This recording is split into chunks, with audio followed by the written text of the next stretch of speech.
ಕನ್ನಡದ ಕೋಟ್ಯಾಧಿಪತಿ. ಕನ್ನಡದಲ್ಲಿ ಈಗಾಗಲೇ ಅನೇಕ ರೀತಿಯ ರಿಯಾಲಿಟಿ ಶೋಗಳು ಬಂದಿದೆ. ಅದೆಷ್ಟೇ ಶೋಗಳು ಬಂದರೂ ಕನ್ನಡದ ಕೋಟ್ಯಾಧಿಪತಿ ಅಂತ ಶೋ ಬರಲೇ ಇಲ್ಲ. ಜನರ ಮೆಚ್ಚುಗೆಗೂ ಪಾತ್ರವಾಗಿತ್ತು, ಜನರ ಬುದ್ಧಿವಂತಿಕೆಗೆ ಸಹಕಾರಿಯಾಗಿತ್ತು. ಇಂತಹ ರಿಯಾಲಿಟಿ ಶೋನ ನಡೆಸಿಕೊಟ್ಟಂತ ಹೆಗ್ಗಳಿಕೆ ನಮ್ಮ ಪ್ರೀತಿಯ ಅಪ್ಪು ಪುನೀತ್ ರಾಜ್ಕುಮಾರ್ ಅವರಿಗೆ ಸಲ್ಲುತ್ತೆ.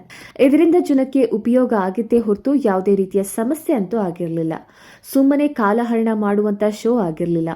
ನಮ್ಮಲ್ಲಿರುವ ಬುದ್ಧಿವಂತರನ್ನ ಪರಿಚಯಿಸುವ, ನಮ್ಮಲ್ಲಿರುವ ಜ್ಞಾನವನ್ನ ಅಭಿವೃದ್ಧಿಪಡಿಸುವಂತಹ ಶೋ ಕನ್ನಡದ ಕೋಟ್ಯಾಧಿಪತಿ. ಇಂತಹ ಕಾರ್ಯಕ್ರಮ ಮತ್ತೆ ಮತ್ತೆ ಬರಬೇಕು ಅನ್ನೋ ಆಸೆ ಇದ್ರೂ ಕೂಡ ಈ ಕಾರ್ಯಕ್ರಮವನ್ನ ಯಾರು ನಡೆಸ್ಕೊಡ್ತಾರೆ ಅನ್ನೋದು ಪ್ರಶ್ನೆ ಆಗಿತ್ತು. ಯಾಕಂದ್ರೆ ಅಪ್ಪುನೇ ಸಾಟಿ. ಅಪ್ಪುನ ಯಾರನ್ನೂ ಕೂಡ ಬೀಟ್ ಮಾಡೋದಕ್ಕೆ ಸಾಧ್ಯ ಇರಲಿಲ್ಲ. ಈ ಮುಕ್ತ ಮಗುವಿನ ನಗು, ಜನರನ್ನ ಪ್ರೀತಿಯಿಂದ ಮಾತನಾಡಿಸಿದಂಥ ರೀತಿ, ಕೋಟ್ಯಾಧಿಪತಿ ಯಶಸ್ಸು ಕಾಣೋಕೆ ಕನ್ನಡದ ಕೋಟ್ಯಾಧಿಪತಿ ಅಪ್ಪು ಅವರು ಕಾರಣ ಅಂದ್ರೆ ತಪ್ಪಾಗಲ್ಲ. ಯಾವುದೋ ದೂರದ ಊರುಗಳಿಂದ, ಹಳ್ಳಿಗಳಿಂದ ಬಂದಂತೋರ್ನ ಪ್ರೀತಿಯಿಂದ ಅಪ್ಪುಗೆ ಕೊಟ್ಟು ನಗುಮುಖದಲ್ಲೇ ಪ್ರಶ್ನೆ ಕೇಳಿ ಎಲ್ಲರ ಮನ ಗೆಲ್ಲುವಂತಹ ಉತ್ತರ ಪಡೆದವರು ನಮ್ಮೆಲ್ಲರ ಪ್ರೀತಿಯ ಅಪ್ಪು. ಹಾಗಾಗಿ ಕನ್ನಡದ ಕೋಟ್ಯಾಧಿಪತಿ ಸೂಪರ್ ಹಿಟ್ ಆದಂತಹ ಕಾರ್ಯಕ್ರಮ ಅಂದ್ರೆ ತಪ್ಪಾಗಲ್ಲ. ಇಂತಹ ಕಾರ್ಯಕ್ರಮವನ್ನ ಮುಗಿಸಿದಂತ ಸಂದರ್ಭದಲ್ಲೇ ನಾನಾ ರೀತಿಯ ಪ್ರಶ್ನೆ ಇತ್ತು. ಮುಂದಿನ ಎಪಿಸೋಡ್ ಯಾವಾಗ ಬರುತ್ತೆ, ಮುಂದಿನ ಸೀಸನ್ ಯಾವಾಗ ಶುರು ಮಾಡ್ತೀರಾ ಅಂತ ಅನೇಕ ಸೆಲೆಬ್ರಿಟಿಗಳು ಬಂದು ಹೋಗಿದ್ದಂತ ಈ ಶೋಗೆ ಎಲ್ಲರ ಮೆಚ್ಚುಗೆ ಇತ್ತು. ಅಪ್ಪು ಅವರು ವಿಧಿವಶರಾದ ಬಳಿಕ ಕೋಟ್ಯಾಧಿಪತಿ ಮತ್ತೆ ಬರೋದಿಲ್ವೇನೋ, ಬಂದ್ರೂ ಯಾರು ನಡೆಸ್ತಾರೆ? ಅಪ್ಪುವಿನ ಜಾಗವನ್ನ ತುಂಬೋದು ಅಷ್ಟು ಈಸಿ ಅಲ್ಲ. ಸಲೀಸಾಗಿ ಅಪ್ಪು ಜಾಗವನ್ನ ತುಂಬಲು ಸಾಧ್ಯವಿಲ್ಲ ಅಂತ ಲೆಕ್ಕಾಚಾರ ಹಾಕಲಾಗಿತ್ತು. ಯಾರ್ಯಾರನ್ನು ನಿರೂಪಕರ ಜಾಗದಲ್ಲಿ ನೆನೆಸ್ಕೊಂಡ್ರು ಮತ್ತೆ ಮತ್ತೆ ಅಪ್ಪು ಅವರೇ ಕಣ್ಮುಂದೆ ಬರ್ತಾ ಇದ್ರು. ಈಗ ಒಂದು ವಿಚಾರ ಏನಂದ್ರೆ, ಅಪ್ಪು ಇಲ್ಲದೆ ಕೋಟ್ಯಾಧಿಪತಿ ಶುರು ಆಗುತ್ತೆ ಅನ್ನೋದು ಬೇಜಾರಿನ ವಿಷಯವಾದ್ರೆ, ಕೋಟ್ಯಾಧಿಪತಿ ಶುರು ಆಗ್ತಿದೆ ಅನ್ನೋದು ಖುಷಿಯ ವಿಚಾರ. ಆದ್ರೆ ಯಾರು ನಡೆಸ್ತಾರೆ ಅನ್ನೋದು ಪ್ರಶ್ನೆ ಆಗಿದೆ. ಅದಕ್ಕೆ ಸಂಬಂಧಪಟ್ಟ ಮಾಹಿತಿ ಇಲ್ಲಿದೆ.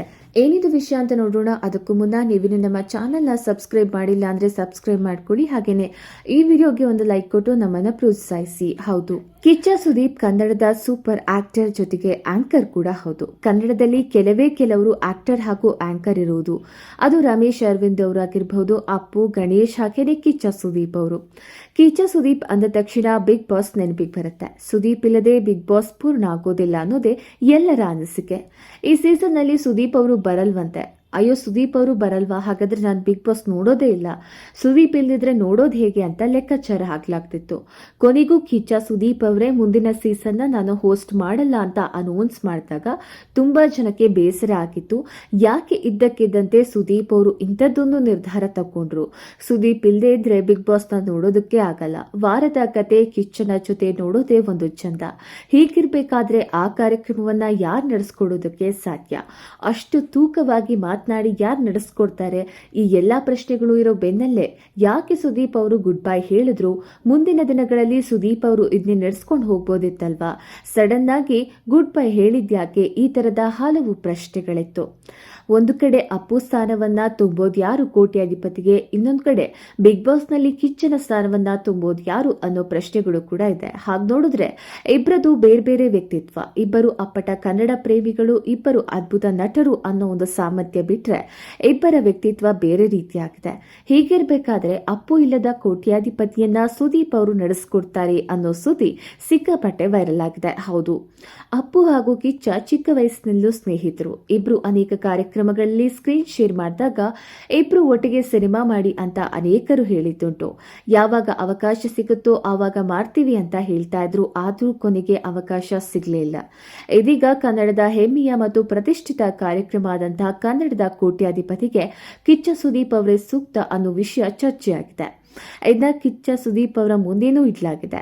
ಈ ಕಾರ್ಯಕ್ರಮ ಅದ್ಭುತವಾಗಿದೆ ಅನ್ನೋದು ಸುದೀಪ್ ಅವ್ರಿಗೂ ಗೊತ್ತು. ಅಲ್ಲದೆ ಈ ಕೋಟ್ಯಾಧಿಪತಿ ಕಾರ್ಯಕ್ರಮವನ್ನ ಹಿಂದಿಯಲ್ಲಿ ಅಮಿತಾಬ್ ಬಚ್ಚನ್ ಅವರು ನಡೆಸ್ಕೊಡ್ತಾರೆ. ಆಕ್ಚುಲಿ ಕನ್ನಡದಲ್ಲಿ ಬಚ್ಚನ್ ಅನ್ನೋದು ಸುದೀಪ್ ಅವ್ರಿಗೆ. ಬಾಲಿವುಡ್ನ ಬಾದ್ಶಾ ಅಮಿತಾಬ್ ಬಚ್ಚನ್ ಅವರಾದ್ರೆ ಕನ್ನಡದ ಬಾದ್ಶಾ ಸುದೀಪ್ ಅವರು. ಅದಲ್ಲದೆ ಅಪ್ಪು ಅವರು ಬಹಳ ಗಂಭೀರವಾಗಿ ನಡೆಸಿಕೊಟ್ಟಂತಹ ಈ ಕಾರ್ಯಕ್ರಮವನ್ನ ಇನ್ಯಾರೋ ನಡೆಸಿಕೊಡೋ ಬದಲು ಕಿಚ್ಚ ಸುದೀಪ್ ಅವರು ನಡೆಸಿಕೊಟ್ರೆ ಸೂಕ್ತವಾಗಿರುತ್ತೆ. ಈ ಕಾರ್ಯಕ್ರಮದ ನಿರೂಪಕರಾಗುವ ಎಲ್ಲಾ ಅರ್ಹತೆ ಅವರಿಗಿದೆ. ಹೀಗಿರಬೇಕಾದ್ರೆ ಸುದೀಪ್ ಅವರೇ ಕನ್ನಡದ ಕೋಟ್ಯಾಧಿಪತಿಯನ್ನ ನಡೆಸಿಕೊಡ್ಬೇಕು ಅನ್ನೋ ಕೂಗು ಕೇಳಿಬಂದಿತ್ತು. ಈ ಕಾರಣಕ್ಕಾಗಿ ಸುದೀಪ್ ಅವರು ಬಿಗ್ ಬಾಸ್ಗೆ ಗುಡ್ ಬೈ ಹೇಳಿದ್ದಾರೆ ಅಂತಾನೂ ಹೇಳಲಾಗ್ತಿದೆ. ಕಿಚ್ಚ ಸುದೀಪ್ ಅವರು ಬಿಗ್ ಬಾಸ್ಗೆ ಗುಡ್ ಬೈ ಹೇಳಿದ್ದೇ ಕನ್ನಡದ ಕೋಟ್ಯಾಧಿಪತಿಗೆ ನಿರೂಪಕರಾಗ್ಲು. ಅವರೇ ನಿರೂಪಕರಾಗ್ತಾರೆ ಅನ್ನೋ ಸುದ್ದಿ ಎಲ್ಲ ಕಡೆ ಚರ್ಚೆ ಆಗ್ತಿದೆ. ಇದು ಎಷ್ಟು ಸುಳ್ಳು ಎಷ್ಟು ಸತ್ಯ ಅನ್ನೋದು ಚರ್ಚೆ ಆಗ್ತಾ ಇದ್ರೂ ಸುದೀಪ್ ಅವರೇ ಆದ್ರೆ ಚೆನ್ನಾಗಿರುತ್ತೆ ಅಂತ ಹೇಳಲಾಗ್ತಿದೆ. ಅಪ್ಪುಗೆ ಅಪ್ಪುನೇ ಸಾಟಿ, ಕಿಚ್ಚನಿಗೆ ಕಿಚ್ಚನೇ ಸಾಟಿ. ಆದ್ರೆ ಈ ಸಮಯದಲ್ಲಿ ಸಂದರ್ಭದಲ್ಲಿ ಅವರು ಮಾಡಬಹುದು ಅಂತ ಹೇಳಲಾಗ್ತಿದೆ.